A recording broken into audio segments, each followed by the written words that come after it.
Time is taken in seconds. This is distance.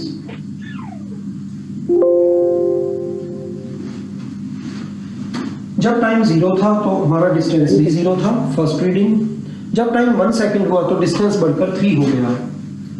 This is 5, approximately this will be 3। 2 second पर distance 6 हो गया, 5 से थोड़ा सा ऊपर। मैं याद है ना ये टेबल पिछली बार ड्रॉ कर ली थी? Yes sir. Yes sir. अब मैं क्या कर रहा हूँ, उधर से टाइम देख रहा हूँ, उधर से डिस्टेंस देख रहा हूँ या डिस्प्लेसमेंट देख रहा हूँ, उसके पॉइंट्स बना रहा हूँ। मैं ग्राफ बना रहा हूँ, आप लोग इसे ग्राफ पेपर पर बनाकर भी देख सकते हैं। 3 पर 9। अगर मैं इन सभी पॉइंट्स को ज्वाइन करूं तो I get a straight line. यहां से हमने ये बात सीखी, यूनिफॉर्म मोशन के केस में डिस्टेंस टाइम का ग्राफ एक स्ट्रेट लाइन होता है और वो एक्स एक्सिस पर इंक्लाइंड होता है। अब इसकी इंक्लिनेशन हमें क्या बताएगी? क्या लाइन रखनी? हम स्टडी किसकी कर रहे हैं? यूनिफॉर्म मोशन की।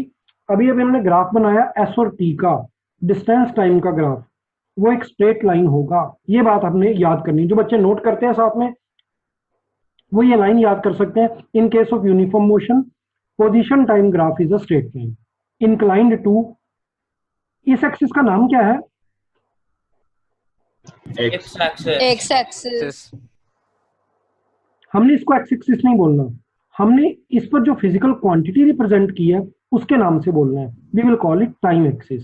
इन case of uniform motion in a straight line, position time graph, position S time T, position time graph is a straight line inclined to time axis.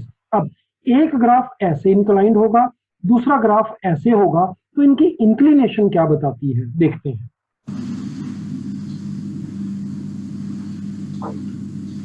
On this axis we are taking time and on this axis we are taking distance. मान लीजिए हमें इस time पर distance को find करना है। यहां से एक लाइन को रेज किया और यहां से इस पर परपेंडिकुलर ड्रॉप किया, ये हमें इस पर्टिकुलर टाइम पर डिस्टेंस की वैल्यू मिल गई। Let this time be d1, the distance is s1 और x1। थोड़ी देर के बाद दोबारा हमने इस मोशन को स्टडी किया तो ये पाया कि डिस्टेंस चेंज होकर हो गया था x2। अब अगर हम इस ट्रायंगल में इस एंगल का टेंजेंट कैलकुलेट करें tan theta, it will be this perpendicular AB upon this base BC. Tan theta will be perpendicular AB upon base BC और CB। यहाँ x2 लिखा होने का मतलब है ये सारा डिस्टेंस x2 है। This distance is x2 और ये कोऑर्डिनेट x होने का मतलब है this distance is x1। Obviously ये बीच का बचा हुआ डिस्टेंस होगा x2 minus x1। तो इट मींस AB की value x2 minus x1 I. AB is x2 minus x1। Now this is time t2। यहाँ t1 लिखा होने का मतलब है ये डिस्टेंस t1 है और यहाँ से यहाँ तक का डिस्टेंस t2 है। ऑब्वियसली ये बीच की वैल्यू t2 minus t1 आएगी। This is t2 minus t1। This is t2 minus t1। We find that tan theta is x2 minus x1 by t2 minus t1। जब हमने ऑब्जेक्ट को पहली बार देखा था तो टाइम t1 था, बाद में जब दोबारा देखा तो टाइम t2 हो गया। It means t2 minus t1 हमें बता रहा है कि हमारी दो ऑब्जर्वेशंस के बीच में कितना टाइम लगा। हम लिख सकते हैं this is time taken.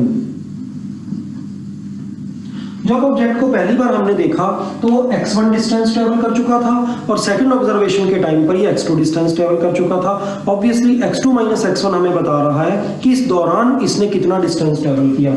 So it is distance traveled,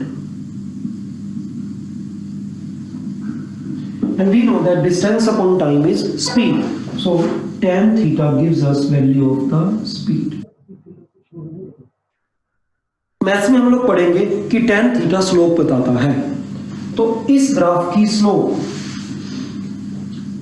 हमें स्पीड के बारे में बता रही है। हाँ जी, छोटी सी नई बात बीच में ऐड की गई है। tan थीटा मैथ्स में हमें स्लोप बताता है। What is slope? किसी को कोई आइडिया है? कभी पढ़ा है स्लोप के बारे में? मैथ्स में कहीं पर हुआ है स्लोप? सर 9th क्लास में हुआ है। 9th का थोड़ा सा आइडिया बताओ कि स्लोप क्या होती है मैथ्स में। स्लोप फिजिक्स में या वैसे कॉमन लाइफ में स्लोप नहीं, मैथ्स में स्लोप क्या होती है? चलो दोबारा से देख लो कि अगर नहीं भी पता तो। कोई भी स्ट्रेट लाइन एक्स एक्सिस के साथ कोई ना कोई एंगल बनाती है।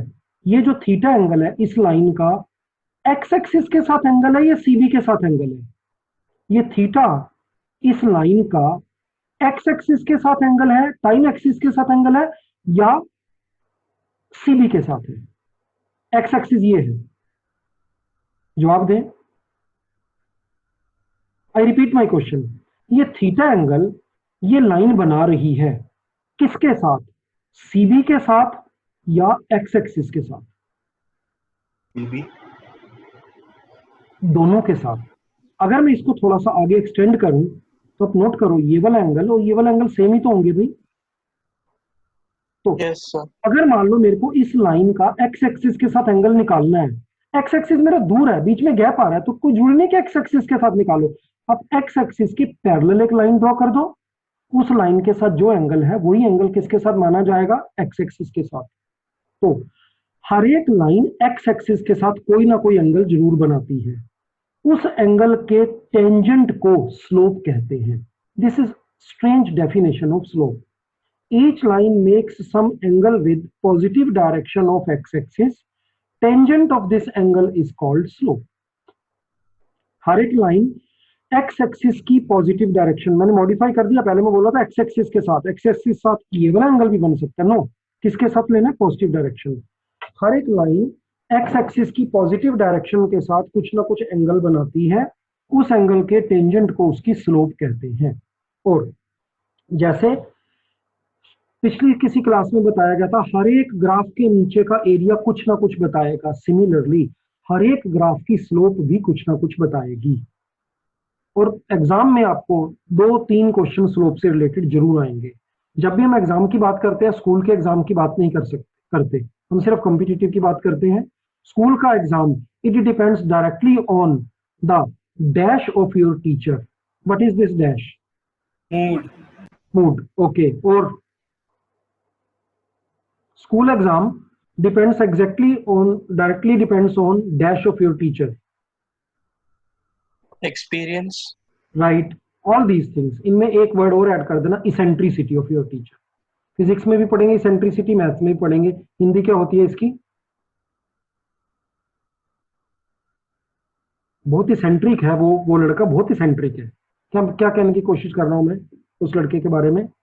सनकी है वो। टीचर का अगर जिस दिन पेपर सेट कर रहा था उस समय घर पे लड़ाई हुई होगी अगर उसकी, तो पेपर ऐसा आएगा कि तुम सारे फेल हो जाओगे। तो अगर बाई चांस उसका मूड किसी कारण से खुश है, उसी दिन प्रमोशन हुई है, तो पेपर इतना आसान बनेगा कि जिसने कुछ भी नहीं पढ़ा वो भी अच्छे नंबर लेकर पास हो जाएगा।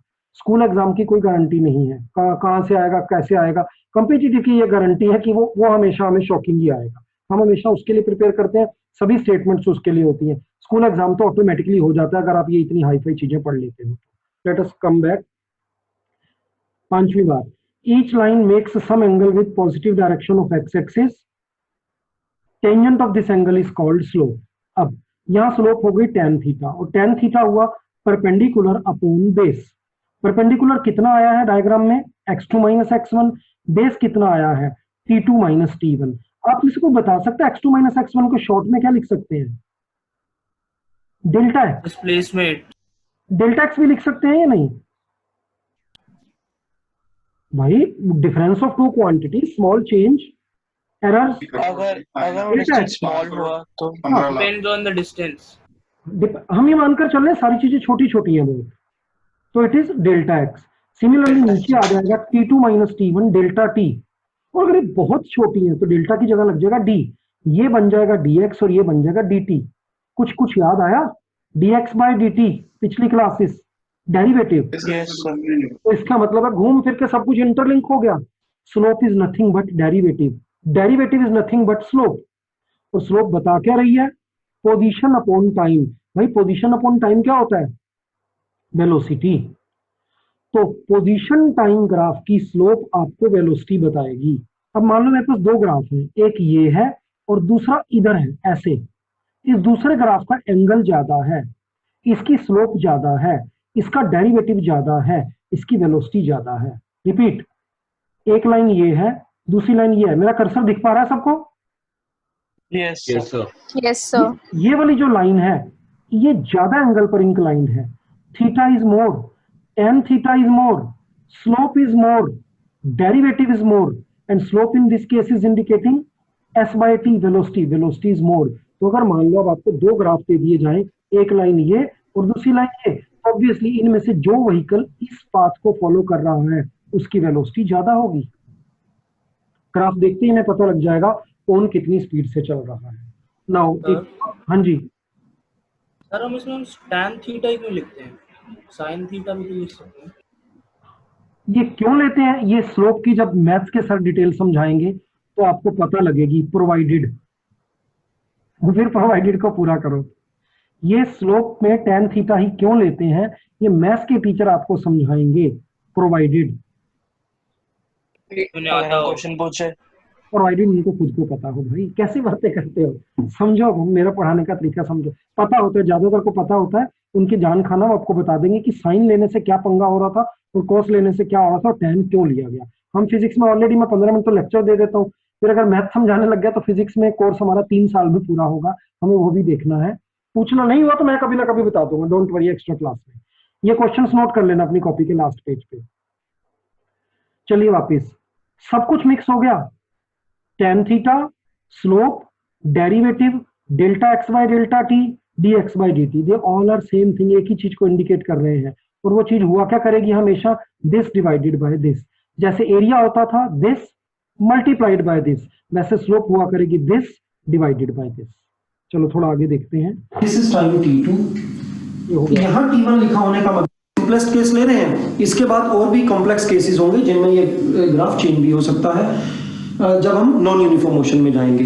यूनिफॉर्म मोशन में स्ट्रेट लाइन है, किसी एक्सिस के पैरेलल नहीं है बल्कि एक्स एक्सिस के इंक्लाइन है, और इस एंगल को कैलकुलेट कर या इस एंगल को कैलकुलेट कर किसी तरीके से उसका tan लेने पर हमें स्लोप मिलती है और स्लोप हमें स्पीड बताती है।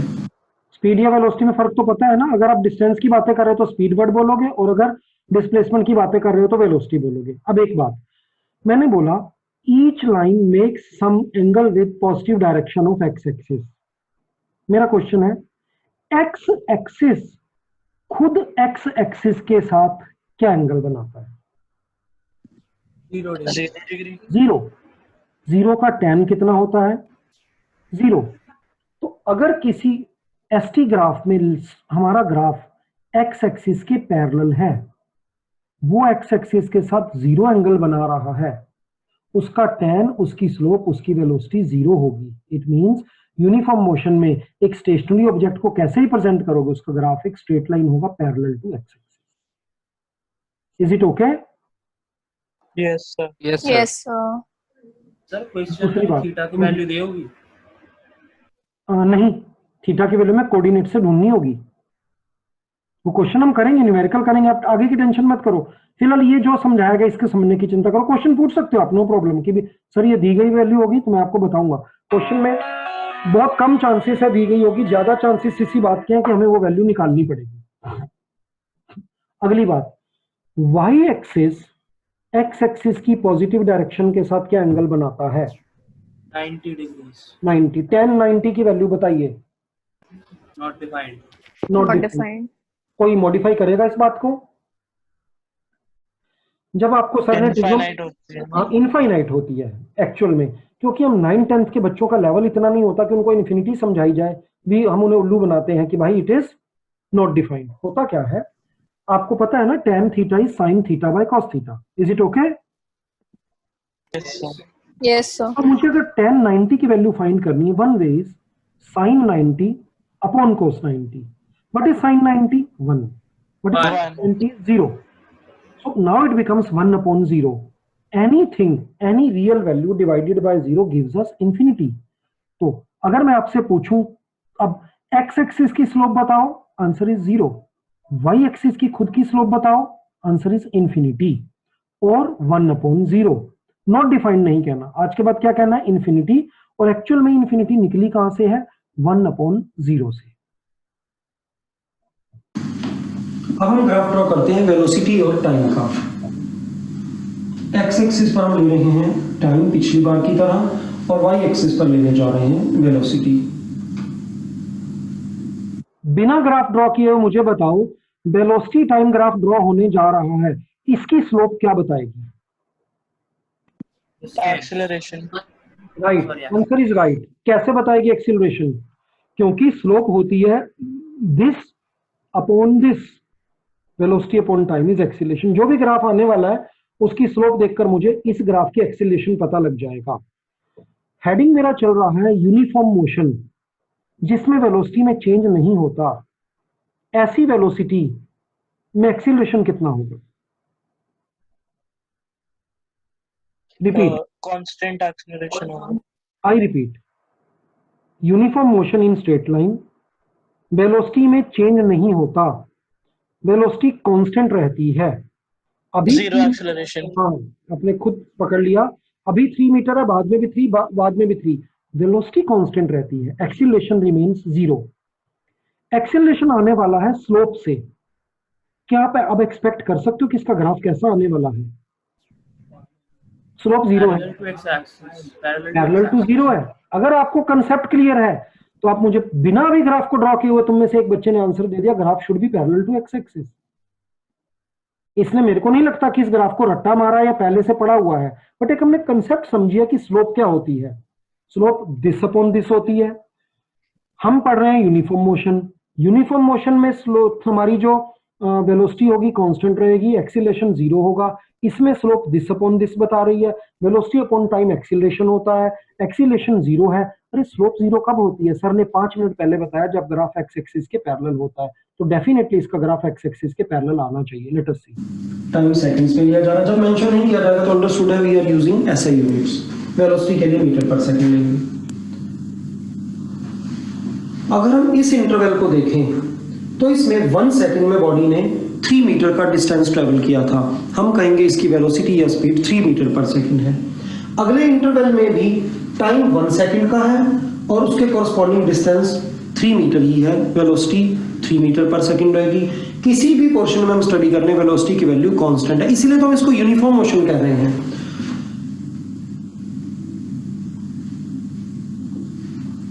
जब हमने 1 सेकंड के बाद देखा तो वेलोसिटी 3 थी, 2 के बाद भी वेलोसिटी 3 के बाद भी वेलोसिटी 3। इन सभी पॉइंट्स को अगर हम ज्वाइन करें तो हमें एक स्ट्रेट लाइन मिलेगी।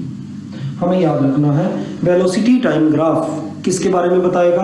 वेलोसिटी टाइम ग्राफ कैसा होगा? It will be a straight line parallel to X axis. Better language है पैरेलल टू टाइम एक्सिस।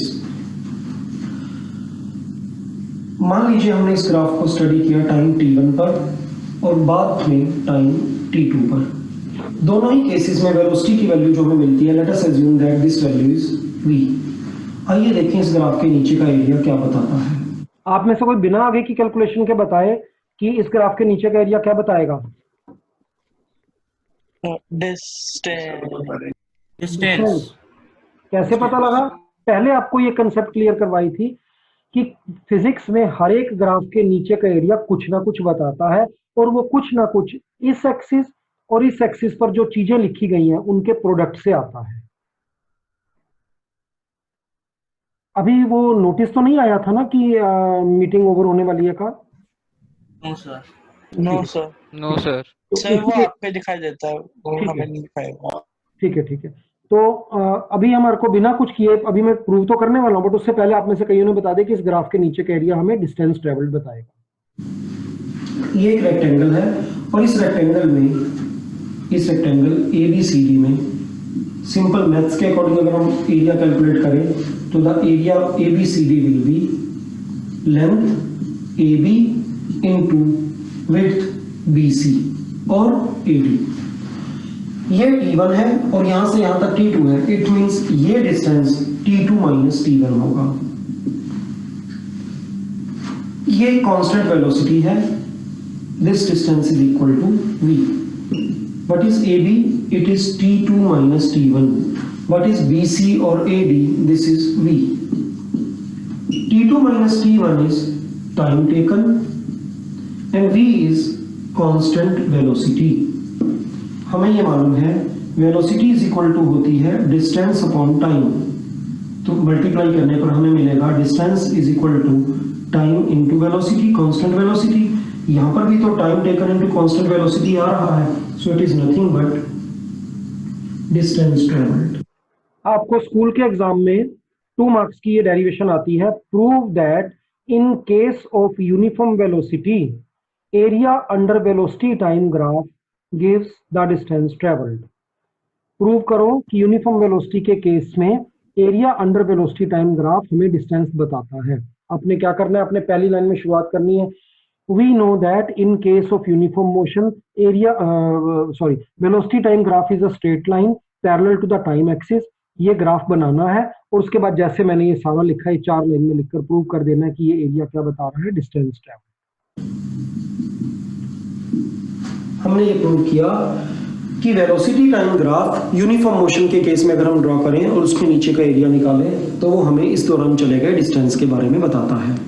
आइए अब हम आगे देखते हैं 2 ग्राफ का कंपैरिजन कैसे किया जा सकता है। This is distance time graph for 2 bodies. एक बॉडी की मोशन इस तरह से है और दूसरी बॉडी की मोशन इस तरह से है। This is motion of body A, this is motion of body B. अभी हमने पढ़ा डिस्टेंस टाइम ग्राफ या पोजीशन टाइम ग्राफ जिसे हम कह सकते हैं, उसकी इंक्लिनेशन हमें स्पीड के बारे में, वेलोसिटी के बारे में बताती है। ये जो पहले वाला ग्राफ है, ये जो पहले वाला ग्राफ है ए, इसकी इंक्लिनेशन ये है θ1 और दूसरे वाले ग्राफ की इंक्लिनेशन ये है θ2। क्योंकि डायग्राम में θ2 θ1 से बड़ा है इसलिए tan θ2 tan θ1 से बड़ा होगा। और tan क्या बताता है हमारे को, tangent of this angle gives us slope. Slope of second graph is greater than slope of first graph और स्लोप हमें क्या बताती है, वेलोसिटी या speed. It means speed in case of B is greater than speed in case of A. हालांकि body B ने यहां से स्टार्ट किया बट इस पॉइंट पर बॉडी बी ए से आगे निकल जाएगी। इस पॉइंट पर पोजीशन दोनों की सेम हो गई। बी बाद में चली थी पर फिर भी वो सेम पोजीशन पर पहुंची, तेज वेलोसिटी होने के कारण बाद में उससे आगे निकली। इस तरीके से दोनों ग्राफ की ओरिएंटेशन, दोनों ग्राफ का एंगल देखकर हमें पता कर सकते हैं कि कौन सी बॉडी तेज चल रही है, कौन सी बॉडी स्लो चल रही है। जिसका एंगल ज्यादा होगा उसका tan ऑफ द एंगल, उसकी स्लोप, उसकी स्पीड भी ज्यादा ही होगी। अगला टॉपिक हम पढ़ने जा रहे हैं रिलेटिव वेलोसिटी।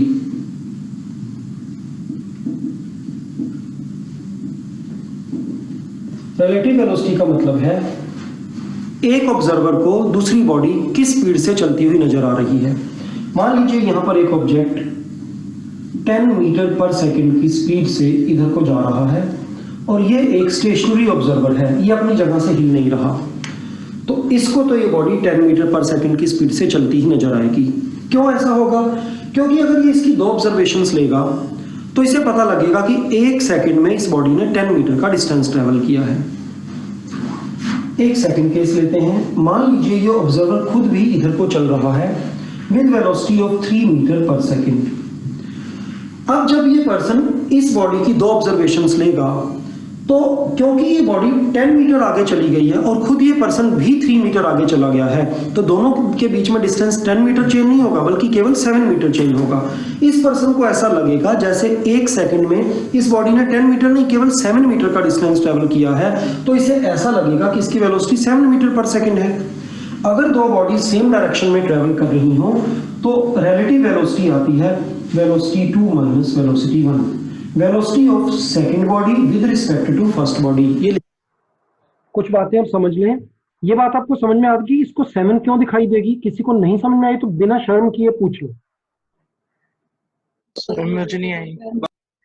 अगर कोई भी चीज समझ नहीं आती है तो आपने शर्म नहीं करनी है, आपको हालत में उसको पूछ लेना। अगर खुद भी इधर को चल रहा, देखो भाई, तुम्हें पहले तो पता ही कैसे लगता है कि कोई बॉडी मूव कर रही है। तुम इस समय यहाँ अपने सामने कंप्यूटर की स्क्रीन या फोन हाथ में लेकर बैठे हो, वो फोन तुम्हें चलता हुआ क्यों नहीं दिख रहा? क्योंकि विद रिस्पेक्ट टू यू उसकी पोजीशन में कोई चेंज ही नहीं आ रहा। अगर ये पर्सन यहाँ खड़ा रहता तब इसको लगता कि ये बॉडी 1 सेकंड में मेरे से ना 10 मीटर आगे निकल गई है। मेरे और इसके बीच का डिस्टेंस 1 सेकंड में 10 मीटर चेंज हो गया है। 1 सेकंड में 10 मीटर, तो इसका मतलब है ये 10 की स्पीड से चल रही है। सेकंड क्वेश्चन में मैंने बताया कि ये खुद 3 से चल रहा है। ये बॉडी 1 सेकंड के बाद यहां से इस पोजीशन से, इस लाइन से 10 मीटर आगे निकल गई थी। ये खुद 3 मीटर आगे आ गया था। अब इस बी और इस ए, इनके बीच में डिस्टेंस कितना बचा होगा? 7 7 क्योंकि भाई ये भी तो खुद 3 मीटर उसके पास चला गया है ना, आगे वाली डायरेक्शन में, तो नेट डिस्टेंस 10 नहीं रहा, वो 7 रहा। तो अब जब ये अपनी कैलकुलेशन करेगा तो इसे लगेगा कि वो पर्सन दूसरा तो 1 सेकंड में मेरे से 7 मीटर दूर गया है, इसलिए जरूर उसकी वेलोसिटी क्या है, 7 है। तो एक ही पर्सन, यहां खड़े हुए 2 पर्सन लो, एक खड़ा हुआ है मेरा ये कर्सर, इस कर्सर को लगेगा कि वो ऊपर वाला 10 की स्पीड से चल रहा है, और इसको जो 3 की स्पीड से चल रहा है उसको लगेगा कि वो पर्सन 7 की स्पीड से चल रहा है। पिछली क्लास में बड़ा जोर देकर समझाया था कि आइंस्टीन ने अल्टीमेटली ये थ्योरी ऑफ रिलेटिविटी का सबसे पहला, एबीसी तो नहीं है, एबीसी की भी एबीसी है, इसमें हमें ये बताया गया है कि nothing is absolute in this universe, सब कुछ रिलेटिव है, सब कुछ किस पर डिपेंड करता है, ऑब्जर्वर पर, कि ऑब्जर्वर कैसा है, मोशन में है या स्टेशनरी है। मोशन में है तो जिस चीज को ऑब्जर्व कर रहा है उसके रिस्पेक्ट में किस डायरेक्शन में जा रहा है। फिलहाल आपने आंसर दिया 7, वो 7 कैसे आया? 10 को 3 से मल्टीप्लाई कर कर, 10 को 3 से डिवाइड कर कर, 10 में 3 माइनस कर कर, या 10 में 3 प्लस कर कर 7 के रिजल्ट पे कैसे पहुंचे हम, बताइए? माइनस कर माइनस माइनस कर माइनस कर करके बातों बातों में हमने एक फार्मूला बना दिया कि भाई रिलेटिव वेलोसिटी कैसे आएगी, इसकी वेलोसिटी में से इसकी वेलोसिटी को माइनस कर कर। नोटेशन याद रखनी है, वह तो है क्या थी? विद वेलोसिटी ऑफ 3 मीटर पर सेकंड। अब जब ये पर्सन 7 मीटर का डिस्टेंस ट्रेवल किया है, यहां पर सेकंड को ये v21 को याद रखना है, वेलोसिटी सेकंड की है, विद रिस्पेक्ट टू फर्स्ट है। Velocity of second with respect to first is velocity of second minus velocity of first. यहाँ पर फर्स्ट में इसको कह रहा हूँ और सेकंड में इसको कह रहा हूँ।